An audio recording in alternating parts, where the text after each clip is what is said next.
ஆன்மீக நண்பர்கள் அனைவருக்கும் பாலா அருஞ்சுவேகம் யூடியூப் சேனல் சார்பாக இனிய நல்வணக்கம். இந்த நாள் உங்கள் அனைவருக்கும் இனிய நாளாக அமையட்டும். கேட்ட வரங்களை எல்லாம் தரும் பஞ்சமி வாராகி தாயார் வழிபாடு. வளர்பிறை பஞ்சமி அன்னைக்கு வீட்டில் தங்கம் வைர நகை சேர, கடன் தீர்ந்து பணம் பெருக ஸ்வர்ண வாராகி தாயாருடைய இந்த அதிசக்தி வாய்ந்த மந்திரத்தை 9 முறை சொல்லிவிடுங்கள் போதும். உங்க வீட்டில் பணமும் நகையும் குறைவில்லாமல் சேர்ந்துகிட்டே இருக்கும். வாராகி அம்மன் வழிபாடு செய்கிறவங்க அனைவருக்குமே தெரியும், அந்த வாராகி அம்மன் குழந்தை உள்ளம் படைத்தவள் அப்படின்னு. கூப்பிட்ட குரலுக்கு ஓடி வந்து எந்த ரூபத்திலாவது உதவி செய்யக்கூடிய தாய் தான் அன்னை வாராகி. வாராகி அம்மனுக்கு உகந்த திதி அப்படின்னா அது பஞ்சமி திதி. இந்த பஞ்சமி திதியானது வளர்பிறை பஞ்சமி திதி, தேய்பிறை பஞ்சமி திதி அப்படின்ட்டு மாதத்துல 2 முறை வரும். அது வரக்கூடிய நாளை பொறுத்து அதற்குரிய பலனும் மாறும் அப்படின்னு சொல்லப்படுது. இந்த முறை அதாவது மாசி மாதத்தோட வளர்பிறை பஞ்சமி திதி பார்த்தீங்க அப்படின்னா புதன்கிழமையில சேர்ந்து வந்திருக்கு. இது மிக மிக விசேஷமானது. இந்த தை அமாவாசைக்கு பிறகு வரக்கூடிய அந்த வளர்பிறை பஞ்சமி திதியை வசந்த பஞ்சமி அப்படின்னு சொல்லுவாங்க. இந்த வசந்த பஞ்சமியானது இந்த முறை பார்த்தீங்க அப்படின்னா 13/2/2024 செவ்வாய்க்கிழமை இரவு 8:35 தொடங்கி 14/2/2024 அதாவது இன்றைய தினம் புதன்கிழமை இன்று மாலை 6:30 வரைக்கும் இந்த திதி இருக்கு. மாசி மாதத்தோட முதல் நாள்ல தொடங்கி மாசி மாதத்தோட 2ஆம் தேதி வரைக்கும் இந்த திதி இருக்கு. இந்த மாசி மாதத்தோட முதல் நாள் தான் விஷ்ணுபதி புண்ணிய காலம் அப்படின்னு சொல்லுவாங்க. இந்த நாளில் இந்த திதி தொடங்கி வந்திருக்கிறது மிக மிக சிறப்பான பலன்களை நமக்கு கொடுக்கும் அப்படின்னே சொல்லப்படுது.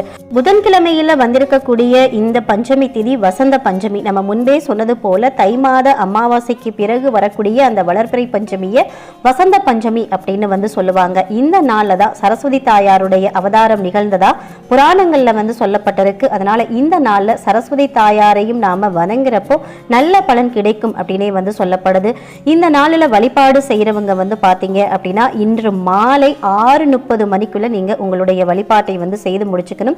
ஏன் பாத்தீங்கன்னா அது வரைக்கும் தான் நமக்கு இந்த பஞ்சமி திதி இருக்கு. அதற்குள்ளாக நீங்க வாராகி தாயார மனமாற வழிபாடு செஞ்சுக்கிறீங்க. ஆனா நாம சொல்ல போற இந்த ஸ்வர்ண வாராகி தாயாருடைய மந்திரத்தை பொறுத்த வரைக்கும் இன்றைய தினம் அதாவது வசந்த பஞ்சமி தினத்துல தொடங்கி தினந்தோறுமே நீங்க பூஜையில வாராகி தாயார நினைத்து இந்த மந்திரத்தை ஒரு 9 முறை சொல்லிட்டே வாங்க. நிச்சயமா உங்க வீட்டிலையும் நல்ல ஒரு தங்க நகை சேர்வதற்கான வாய்ப்புகளை அந்த வாராகி தாயார் உருவாக்கி கொடுப்பாங்க. இந்த நாள்ல நாம எப்படி பூஜை பண்ண வேண்டும், நாம சொல்ல வேண்டிய வாராகி தாயாருடைய மந்திரம் என்ன, அது குறித்த ஆன்மீக தகவலை தான் இந்த பதிவுல மிக தெளிவாகவே எடுத்து சொல்லியிருக்கேன். அதனால பதிவை கடைசி வரைக்கும் முழுமையா பார்த்துடுங்க. அப்பதான் நான் சொல்லியிருக்கக்கூடிய முழு தகவலும் உங்களுக்கு சேரும். வாங்க பதிவுக்குள்ள போயிடலாம். அதுக்கு முன்னாடி இதுவரைக்கும் நீங்க பாலா அருஞ்சுவேகம் யூடியூப் சேனல் சப்ஸ்கிரைப் பண்ணாம இருந்தீங்கன்னா சப்ஸ்கிரைப் பண்ணிட்டு அப்படியே மறக்காம பக்கத்துல இருக்கிற பெல் பட்டனையும் கொடுத்து வச்சுக்கிறீங்க. அப்பதான் நான் போடக்கூடிய வீடியோக்களோட நோட்டிபிகேஷன் உங்களுக்கு உடனுக்குடன் வந்துகிட்டே இருக்கும். இந்த வழிபாடு செய்யறதுக்கு வாராகி தாயாருடைய திருவுருவ படமோ அல்லது வாராகி தாயாருடைய சிலை இருந்தாலும் நீங்க அதை வச்சுக்கலாம். திருவுருவ படம் இருந்தது அப்படின்னா சுத்தம் பண்ணிட்டு மஞ்சள் குங்குமம் பொட்டெல்லாம் வைத்து வாராகி தாயாருக்கு பாத்தீங்கன்னா இன்றைய தினத்துல செவ்வரளி மலர்கள் சூட்டுவது அப்படின்றது மிக சிறப்பான பலன்களை கொடுக்கும். சிலை வச்சிருந்தீங்க அப்படின்னா சிலைக்கு நாம அபிஷேகம் பண்ணணும். ஏதாவது 5 பொருட்களால அபிஷேகம், பால் அபிஷேகம், பன்னீர் அபிஷேகம், அதே மாதிரி மஞ்சள் அபிஷேகம், திருநீர் அபிஷேகம், பஞ்சாமிர்த அபிஷேகம் இப்படின்னு 5 பொருளால் தேன் கொண்டும் அபிஷேகம் நாம செய்யலாம். இப்போ உங்ககிட்ட சிலையும் இல்லை, போட்டோவும் கிடையாது அப்படின்ற பட்சத்துல கவலையே படாதீங்க. 5 முகத்துல இருக்கக்கூடிய ஒரு பஞ்சதீப விளக்கு, மண்ணகல் விளக்கை 5 முகம் இருக்கிற மாதிரி விளக்கு கிடைக்குது. அதை வாங்கிட்டு அதை நீங்க வாராகி தாயாரா நினைச்சிட்டு அதுல நல்லெண்ணெய் ஊற்றி திரி போட்டு 5 திரி போட்டு நீங்க தீபம் ஏற்றிக்கலாம். அந்த விளக்கும் உங்களுக்கு கிடைக்கல, இப்பதான் நாங்க புதிதா வாராகி தாயார் வழிபாடு செய்ய போறோம் அப்படின்னு சொல்றவங்க நம்ம எல்லாருடைய வீட்டிலையுமே பார்த்தீங்கன்னா குத்து விளக்கு இருக்கும். குத்து விளக்கு சுத்தம் பண்ணிட்டு மஞ்சள் குங்குமம் பொட்டெல்லாம் வைத்து அந்த குத்து விளக்குல 5 முகம் ஏற்றி வைத்து வாராகி தாயார நீங்க வழிபாடு செய்யலாம். அதுல எந்த ஒரு தவறும் கிடையாது. இன்னொரு விளக்கு வழிபாடும் நாம செய்யலாம். 5 அகல் விளக்கு எடுத்துட்டு அந்த 5 அகல் விளக்கையும் நீங்க மஞ்சள் குங்குமம் போட்டு வைத்து அதுல திரி போட்டும் நீங்க வாராகி தாயார நினைத்து இன்றைய தினத்துல வழிபாடு செய்யலாம். நம்ம முன்பே சொன்னது போல வாராகி தாயாருக்கு சிகப்பு நிறத்துல இருக்கக்கூடிய சூட்டக்கூடிய மலர்கள் மிக மிக வந்து சிறப்பு. அதனால செவ்வரளி மலர்கள் வந்து சூட்டலாம். செம்பருத்தி மலர் வந்து கிடைச்சது அப்படின்னா அந்த செம்பருத்தி மலர்களை வந்து மாலையா கட்டி அதையும் நீங்க வந்து போடலாம். அதற்கு பிறகு வந்து பார்த்தீங்கன்னா செண்பகப்பூ ரொம்ப ரொம்ப வாராகி தாயாருக்கு பிடிச்சமான ஒரு பூ. செண்பகப்பூ கிடைத்தாலும் செண்பகப்பூவால் மாலை தொடுத்து நீங்க வாராகி தாயாருக்கு வந்து போடுங்க. அதே மாதிரி விளக்குக்கு முன்னாடி இப்போ விளக்கு தான் ஏற்றி வச்சிருக்கீங்க அப்படின்ற பட்சத்தில் நீங்கள் அந்த சூட்டி வச்சிருக்கக்கூடிய அந்த மாலையோ எடுத்து வச்சிருக்கக்கூடிய பூக்களை அந்த விளக்குக்கு முன்னாடி வந்து வச்சிருங்க. அதுக்கடுத்து நெய்வேத்தியமாக என்ன வைக்கணும் அப்படின்னு வந்து பார்த்தீங்கன்னா வாராகி தாயாருக்கு கிழங்கு வகைகள் வந்து படைக்கலாம். ஏற்கனவே நம்ம பல பதிவுகளில் வாராகி தாயாருக்கு என்ன நெய்வேத்தியம் வைக்கணும் அப்படின்னு வந்து சொல்லியிருக்கோம். புதுசாக பார்க்குறவங்களுக்கு வந்து பார்த்தீங்கன்னா சக்கரவள்ளி கிழங்கு, மரவள்ளி கிழங்கு, இப்போ இந்த கிழங்கு வகைகள் கிடைக்காத பட்சத்தில் நம்ம வீட்டில் இருக்கக்கூடிய உருளை கிழங்கு கூட நீங்கள் வேக வைத்து வந்து வச்சுக்கலாம். அதே மாதிரி மாதுளை முத்துக்களை வந்து உரிச்சு எடுத்துட்டு அதை வந்து தேனில் கலந்து நீங்கள் வாராகி தாயாருக்கு வந்து வைக்கலாம். சிம்பிளாக ஒரு நெய்வேத்தியம் வைக்கணும் அப்படின்னா நீங்கள் பானகம் வந்து செஞ்சுட்டு அதை வந்து நெய்வேத்தியமாக வந்து வச்சுக்கலாம். அதுக்கப்புறம் வந்து பார்த்தீங்கன்னா ஒரு வெற்றிலை வந்து எடுத்துக்கிறேங்க. நல்ல கிளிசல் இல்லாத ஒரு வெற்றிலையா, பெரிய வெற்றிலையா பார்த்து வந்து எடுத்துக்கிறேங்க. நம்ம எடுக்கிற அந்த வெற்றிலை வந்து பார்த்தீங்கன்னா காம்போட வந்துட்டு இருக்கணும், காம்பு இல்லாமல் இருக்கக்கூடாது. நல்ல காம்போட இருக்கிற ஒரு நல்ல நிலையில் இருக்கிற ஓட்டையோ பழுப்பு வந்து நிறமாக வந்துட்டு இருக்கக்கூடாது. நல்ல பச்சை கலரில் வெற்றிலை வந்து பார்த்தீங்கன்னா தலை தலைன்னு இருக்கணும். அந்த மாதிரி ஒரு வெற்றிலை வந்து எடுத்து வச்சுக்கிறேங்க. வெற்றிலையை நல்லா வந்து சுத்தம் பண்ணிட்டு ஈரம் இல்லாமல் நல்லா வந்து தொடச்சிட்டு வாராகி தாயாருக்கு முன்னாடி வந்து வச்சுருங்க. ஃபோட்டோ இல்லை வாராகி தாயாருடைய சிலை வந்து வச்சுருந்தீங்கன்னா அதுக்கு முன்னாடி வச்சுருங்க. இல்லைன்னா நாம் ஏற்றி வச்சுருக்கக்கூடிய அந்த விளக்குக்கு முன்னாடி இந்த வெற்றிலையை வந்து வச்சுருங்க. அதில் வந்து பார்த்தீங்கன்னா ஒரு 5 ரூபாய் நாணயம் வந்து வைக்கணும். 2 ஏலக்காய், 2 கிராம்பு, கொஞ்சமாக ஒரு சின்ன துண்டு பச்சை கற்பூரம், இது அனைத்தையுமே அந்த வெற்றிலையில் வந்து வச்சுருங்க. அதுக்கப்புறமா ஒரு வெள்ளை நிற நூல் வந்து எடுத்துட்டு அதில் கொஞ்சமாக மஞ்சள் வந்து தேய்த்து வந்து எடுத்துக்கிறேங்க. மஞ்சள் கலரில் நூல் இருந்தாலும் நீங்கள் அதை வந்து எடுத்துக்கலாம். இப்போ வந்து பார்த்தீங்கன்னா நம்ம அந்த வெற்றிலையை நம்ம எடுத்து வச்ச அந்த பொருள்கள்லாம் இருக்கு இல்லையா, அதோடு சேர்த்து நம்ம இந்த நூலால் வெற்றிலையை சுற்றி ஒரு 5 முடிச்சு வந்து போட்டு பொட்டலம் மாதிரி நாம் வந்து கட்டிக்கணும். இதில் 5 முடிச்சு நாம் வந்து போடணும். ரொம்ப ரொம்ப முக்கியம், 5 முடிச்சு வந்து போடணும். அதே மாதிரி வெற்றிலையிலிருந்து இந்த பொருள் எதுவுமே கீழே வந்து விழக்கூடாது. அதுக்கு ஏற்ற மாதிரி நீங்கள் வந்து நல்லா வந்து கட்டிக்கிறங்க. இந்த முடிச்சை வந்து பார்த்தீங்கன்னா வாராகி தாயாருடைய பாதத்தில் வந்து வச்சுட்டு உங்களுக்கு இருக்கக்கூடிய பணத்தட்டுப்பாடு வந்துட்டு நீங்கணும் அப்படின்னு மனதார பிரார்த்தனை வந்து பண்ணிக்கிறங்க. அதே மாதிரி நல்ல பண வருமானம் வந்துட்டு இருக்கணும், நகை வந்து சேரணும் அப்படின்னு பிரார்த்தனை வந்து பண்ணிக்கிறங்க.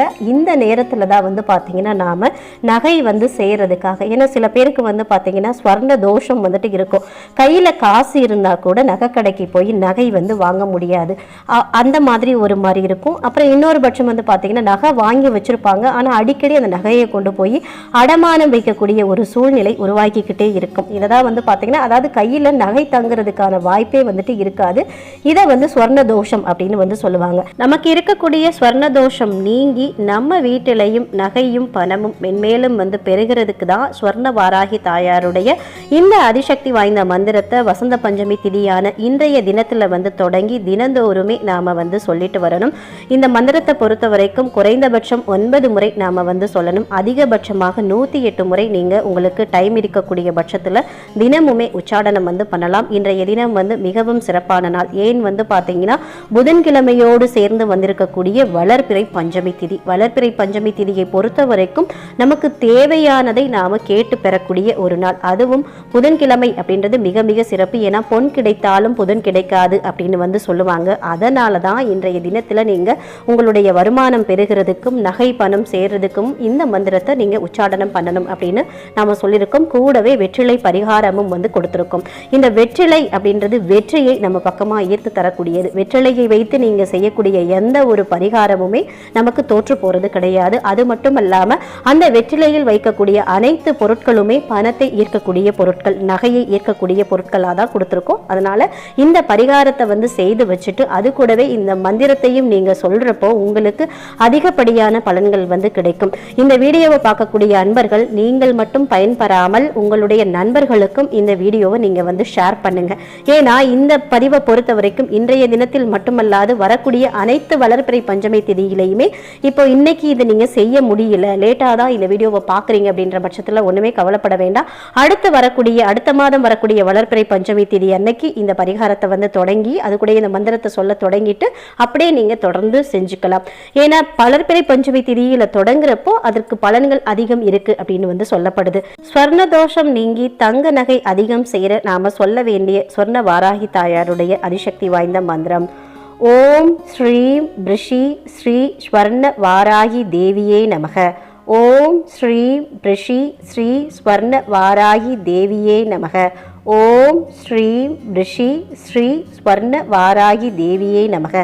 நான் இந்த மந்திரத்தை இங்கே 3 முறை உச்சாடனம் பண்ணியிருக்கேன். நீங்கள் குறைந்தபட்சம் 9 முறை, அதிகபட்சமாக 108 முறை தினந்தோறுமே நீங்கள் உச்சாடனம் பண்ணிட்டு வாங்க. உங்களுடைய பூஜையில் நிச்சயமாக உங்களுக்கு நல்ல ஒரு மாற்றம், அதாவது பண வரவில் நல்ல மாற்றம் வந்துட்டு இருக்கும்.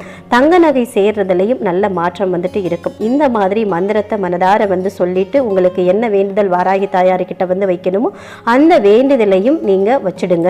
அதுக்கப்புறமா தீபதூப ஆராதனை எல்லாம் காமித்து நீங்க உங்க பூஜையை முடிச்சுக்கலாம். அதுக்கப்புறம் பாத்தீங்கன்னா நாம ஒரு வெற்றிலை முடிச்சு தயார் பண்ணி வச்சிருக்கோம் இல்லையா, அந்த வெற்றிலை முடிச்சு எடுத்துட்டு போயிட்டு நீங்க பணம் வைக்கிற இடத்துலையும் நகை வைக்கக்கூடிய இடத்துலையும் வச்சிடுங்க. இந்த முடிச்ச அடிக்கடி மாற்றணும் அப்படின்ற தேவை கிடையாது. அந்த வெற்றிலை நல்லா காஞ்சு போய் அதுல இருக்கிற வாசமெல்லாம் போனதுக்கு அப்புறமா அந்த முடிச்சு அவிழ்த்துட்டு அதுல இருக்கிற 5 ரூபாய் நாணயத்தை மட்டும் நீங்க எடுத்து வச்சுக்கிறீங்க. அதுக்கப்புறம் மற்ற பொருட்களை கால்படாத இடத்துல கொண்டு போய் போட்டுடலாம். இல்லைன்னா செடி வளர்க்குறீங்க அப்படின்னா அந்த செடிக்கு அடியில் போட்டுருங்க, மரத்துக்கு அடியில் போட்டுடலாம். இல்லைன்னா ஓடக்கூடிய தண்ணீர் அந்த மாதிரி ஒரு இடத்துல நீங்கள் போட்டுருங்க. இதே போல் ஒவ்வொரு மாதமும் வரக்கூடிய வளர்பிறை பஞ்சமி திதிக்கு தொடர்ந்து இந்த மாதிரி வெற்றிலை முடிச்சு தயார் பண்ணி வச்சுக்கிட்டே வாங்க. அந்த 5 ரூபாய் நாணயத்தையே நீங்கள் தொடர்ந்து பயன்படுத்திக்கலாம். அதில் எந்த ஒரு தவறும் கிடையாது. இதே மாதிரி ஒரு 3 மாதம் தொடர்ந்து நீங்கள் பயன்படுத்தி பாருங்களேன். நிச்சயம் நல்ல மாற்றம் இருக்கும். நல்ல ஒரு பண வருமானம் இருக்கும். அதற்கடுத்து பார்த்தீங்கன்னா நகையும் நல்ல சேரக்கூடிய ஒரு வாய்ப்பு உங்களுக்கு உருவாகும்.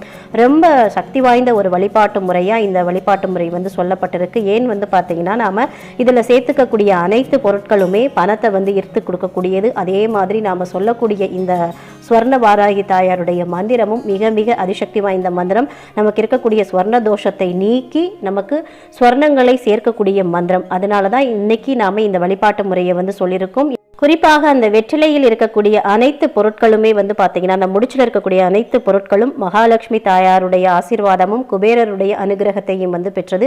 இது அனைத்தும் சேர்த்து செய்யக்கூடிய இந்த பரிகாரமும் சரி, இந்த மந்திரமும் சரி நமக்கு பணவரவுக்கான நல்லதொரு பலனை ஏற்படுத்தி கொடுக்கும் அப்படின்னு சொல்லப்படுது. நம்பிக்கையோட இந்த பரிகாரத்தையும் வாராகி தாயாருடைய இந்த மந்திரத்தையும் செய்து அனைவரும் பயனடையணும் அப்படின்னு கேட்டுக்கிட்டு இந்த பதிவை இதோடு நிறைவு செய்கிறேன். இந்த பதிவு உங்களுக்கு மிகவும் பயனுள்ள பதிவாக இருந்திருக்கும் நினைக்கிறேன். இந்த பதிவு பிடிச்சிருந்தது அப்படின்னா லைக் பண்ணிட்டு உங்க நண்பர்களுக்கும் ஃபேமிலி மெம்பர்ஸ்க்கும் ஷேர் பண்ணுங்க. அவர்களும் பார்த்து பயன்பெறட்டும். இந்த பதிவை பத்தின கருத்துக்களையும் உங்களுடைய சந்தேகங்களையும் கமெண்ட் செக்ஷன்ல சொல்லுங்க. மற்றும் ஒரு நல்ல பதிவில் சந்திப்போம். அதுவரை உங்களிடமிருந்து விடைபெறுவது உங்கள் பாலா. நன்றி, வணக்கம், வாழ்க வளமுடன்.